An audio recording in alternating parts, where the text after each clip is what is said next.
So we begin our session for this combinational circuits. आज next में हमारा जो मेन फोकस है, we'll try to understand एक combinational circuit कैसे बनाया जाता है, ठीक है? तो बहुत important lecture रहेगा आपके लिए कि how you make a circuit of any given situation. You will be given a situation, उस situation के हिसाब से आपको circuit बनाना है. So the heading would be combinational circuits. So I'll write combo circuits. In short, you can write in your own words. Combinational circuits is the heading. मुझे ये बताइए, अगर मैं आपको एक ब्लॉक डायग्राम दूं,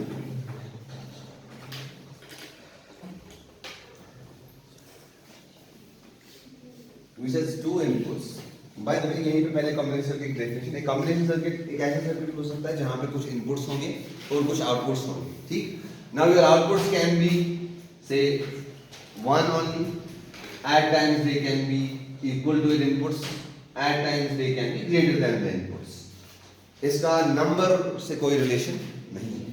So a combinational circuit provides us an output based on the present value of the input. यही है ना combinational circuit. लास्ट में डेफिनेशन देखी, ठीक है? So moving ahead, in this case, if I take an example or a situation, I take two numbers or two bits A और B. गौर से सुनना प्लीज, मैं आपको एक सिचुएशन दे रहा हूँ, ठीक है? And I say यहाँ पे मैं लूंगा X, Y और Z. मैं आपसे कहता हूं, क्वेश्चन आपके लिए, I have a question for you, that जब A और B इक्वल होंगे, that is when A is equal to B, X तब 1 होना चाहिए, बाकी सारे केसेस में क्या होना चाहिए? 0. Is that okay? Are you getting my point? You are the corner. I get my point. मैं आपको दूसरी सिचुएशन देता हूं, जब A ग्रेटर देन B होगा, तब Y पे 1 आना चाहिए and बाकी केसेस में y क्या होना चाहिए? 0. And obviously the third case, when A is less than B, तब Z should be equal to 1. मतलब ये एक समझो LED है. Eyes on board please. ये एक LED है. जब A और B, मतलब 3 LEDs हैं, जब A और B बराबर होंगे तो इस ये वाला LED ग्लो करेगा. समझ आ रहा है ना? जब A ग्रेटर देन B है तो ये वाला LED ग्लो करेगा, and for the third case ये वाला LED ग्लो करेगा. ठीक है, मैंने आपको सिनेरियो समझा दिया. लेकिन आप जब आपको इसको डिजिटल में इंप्लीमेंट करना है, you will have to make a truth table for it, and from that truth table you will design the logical circuit, right? This is how we do. So let's first design the truth table for this circuit.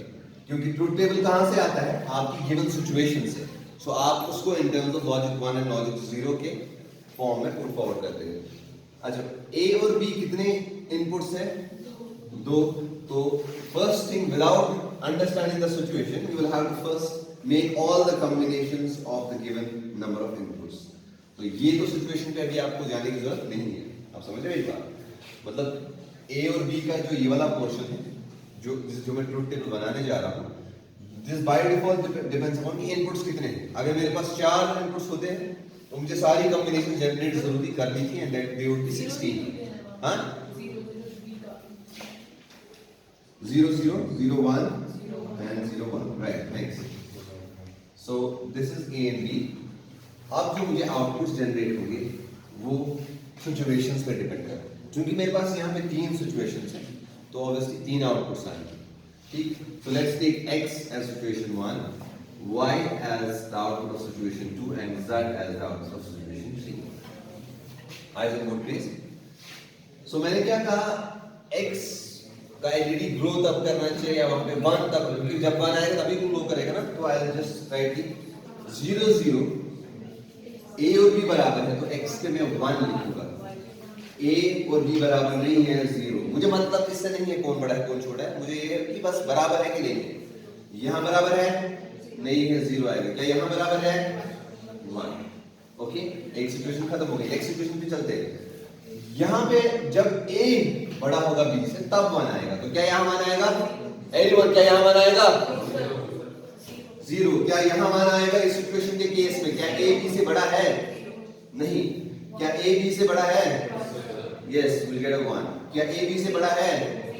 हाँ, नहीं है ना, वो बराबर है, तो 0, that means खाली एक सिचुएशन ऐसी है जहां पे a b से बड़ा है, so will have only one at one place. Is anybody following me? जिसको समझ नहीं आ रहा है वो बताएं जरा, जरा आपकी लैंग्वेज में आप देख रहे हो ना यहाँ से, ठीक है, आप खुद एनालाइज कर रहे हो। So now third situation is when a is less than b। क्या यहाँ पे a लेस देन b है? 0। क्या यहाँ पे a लेस देन b है? Will have 1। क्या यहाँ पे a लेस देन b है? 0। So this is good, you are talking in digital. Instead of yes or no, you are telling me 0 and 1, and that is what digital is. Okay? So instead of yes and no, you just tell the circuit that 1 or 0, that means yes or no. So that means we have three Boolean variables x, y and z, for which we will now make the Boolean equations. तो क्या आप मुझे x के लिए Boolean equation दे सकते हैं? Now हमारा तीसरा स्टेज है Boolean equations derive करना. Anybody please come on the board? Okay, let's take time. Can anybody of you tell me the Boolean expression? Raise your hand. Raise your hand. Can anybody tell me the Boolean expression for x? X वाला function. Raise your hand. Who can tell me? Come on. Confident enough. Okay, tell me please. Okay, you're telling me it is a exclusive or b bar. Whole component. A exclusive or b whole component.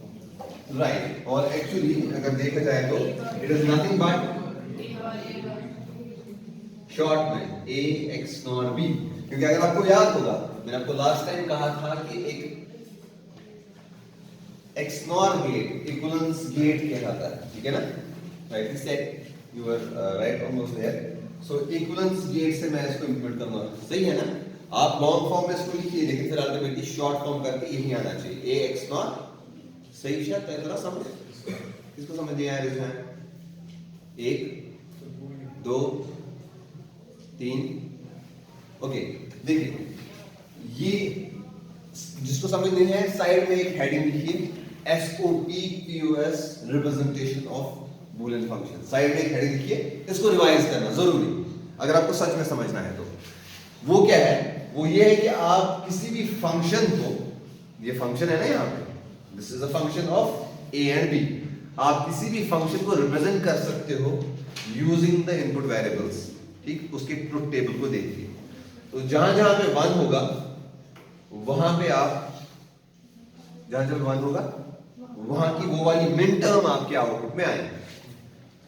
तो अगर यहां पे आऊं, x can be written as, यहां पे 1 है तो इसकी कौन सी मिन टर्म है?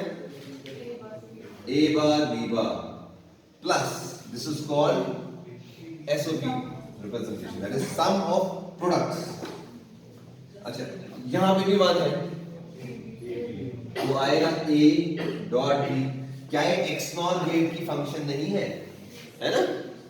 आप जाइए जरा पिछले लेक्चर्स पे, ये x नॉर गेट की फंक्शन, तो इसलिए मैंने डायरेक्ट लिखा a x नॉर b। इसका मतलब सेट ये हो गया है रूल कि जहां भी कहीं आपको इक्विवेलेंस चेक करनी है वहां पे सिंपल आप इनपुट वेरिएबल्स का x नॉर कर दो, इक्विवेलेंस वाली कंडीशन सेटिस्फाई होगी। तो जब भी इक्विवेलेंस होंगे वो दो, तब जाके आउटपुट 1 आएगा, वरना 0 आएगा। ठीक है, पॉइंट नंबर 1 क्लियर?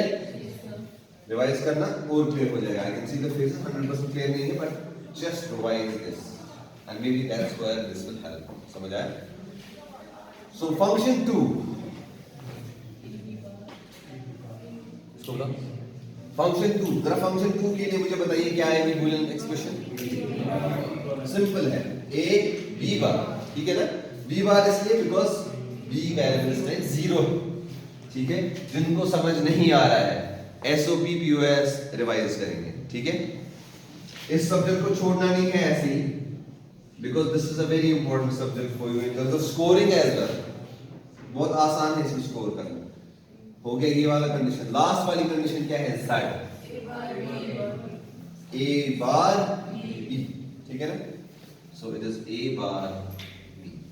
इसका मतलब अगर मैं रिलेट करूं इसको, जब मुझे देखना है कि a बड़ा है b से, तब मैं वो विदाउट बार आता है। जब मुझे देखना है b बड़ा है a से, तब वो b विदाउट बार आता है। Just for remembering.